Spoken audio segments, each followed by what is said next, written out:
Welcome to MRR news బులెటిన్ల ముందుగా headlines చూద్దాం.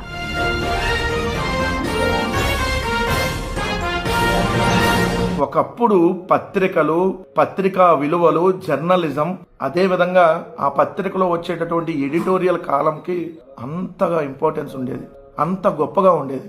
ఎప్పుడైతే ఆంధ్రప్రదేశ్ రాష్ట్రంలో రాజకీయ వ్యభిచారం చేస్తున్నటువంటి 2 పత్రికలు నిరంతరం ఒక ఉగ్రవాద సంస్థల్లాగా వాళ్ళు తయారయ్యి రాష్ట్ర నాశనాన్ని కోరుకుంటున్నప్పుడు వాళ్ళు జర్నలిజాన్ని ఎప్పుడో వదిలేశారు. కాబట్టి ఇప్పుడు ఆ ఎడిటోరియల్ కాలంలో కూడా విష ప్రచారాలు చేయటం ఆ 2 పత్రికలకు అలవాటుగా మారింది. దాంట్లో ఒకటి రోత పత్రికగా ఉన్న రోతనాడు. ఇప్పుడు దానికి రామోజీరావు చచ్చిపోయిన తర్వాత ఇప్పుడు కిరణ్ నడుపుతా ఉన్నాడు ఆ పత్రిక. ఇంకొకటి బూతు జ్యోతి, దాన్ని బూతు కిట్టు నడుపుతా ఉన్నాడు.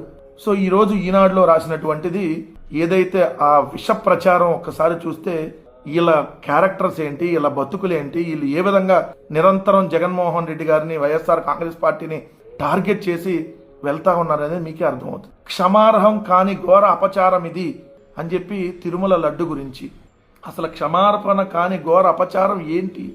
తిరుమల లడ్డులో ఏదైతే జంతువుల కొవ్వు, దుర్నపోతు కొవ్వు, పంది కొవ్వు, ఏదైతే చేపల నూనె అని నీ పత్రికల్లో బ్యానర్ ఐటమ్ వేసావు చూడు కిరణ్, అది కదా క్షమార్హం కాని ఘోర అపచారం.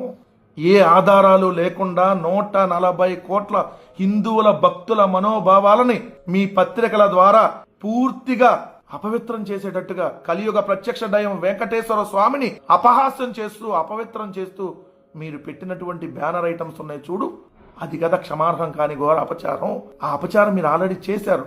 ఆ అపచారానికి ప్రాయశ్చిత్తం కూడా చేసుకోకుండా ఈరోజు ఇంకా మీరు రాస్తున్నటువంటి వార్తలు, ఉన్న అరకోడి మెదలను మోకాల్లోకి తెచ్చుకొని చేసే ఇలాంటి చచ్చుపుచ్చు వాదనలకు వైకాపా పార్టీ దాని మురికి మీడియా పెట్టింది పేరు. ఎవరు చచ్చువాదనలో? ఎవరిది గాలి మీడియా, మురికి మీడియా?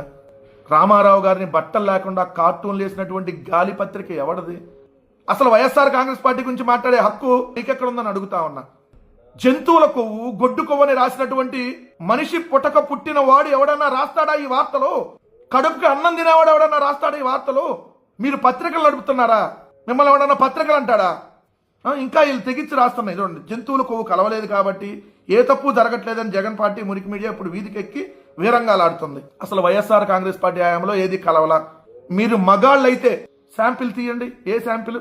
2019 నుంచి 24 దాకా మేము ఉన్నప్పుడు మీరు ఏ రోజు ఏ డైరీలోది ఏ శాంపిల్ తీసి మీరు ఏ రిపోర్ట్ పంపించి మా హయాంలో కలిసిందని చెబుతున్నారు?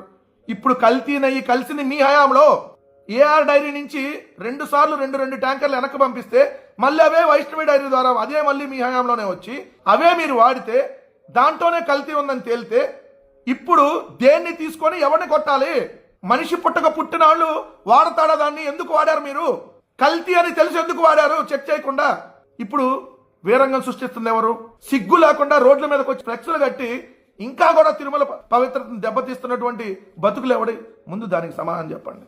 స్వార్థ రాజకీయ అవసరాల కోసం తిరుమల పుణ్యక్షేత్రాన్ని అపవిత్రం చేయడానికి వెడకాడిన పాపిష్టి చరిత్ర జగన్ అని హెడ్డింగ్ పెడతావా? ఎవడిది పాపిష్టి చరిత్ర? ఎవడి బతుకులు పాపిష్టి బతుకులు?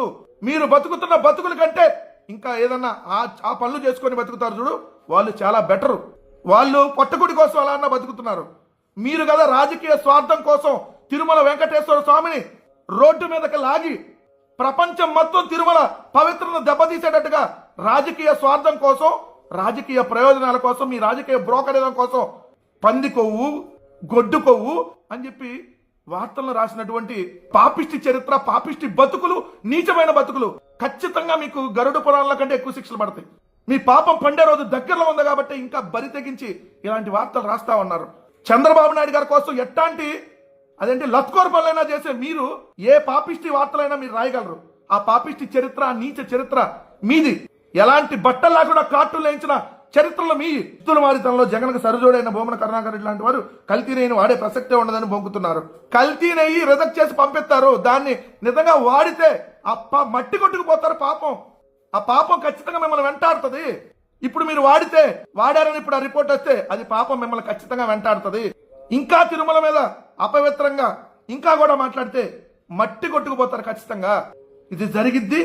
ఈ పెద్ద మనుషుల ముసుగులో తొలగించి కటకటాలోకి నెట్టాల్సిన బాధ్యత సిట్టిదే.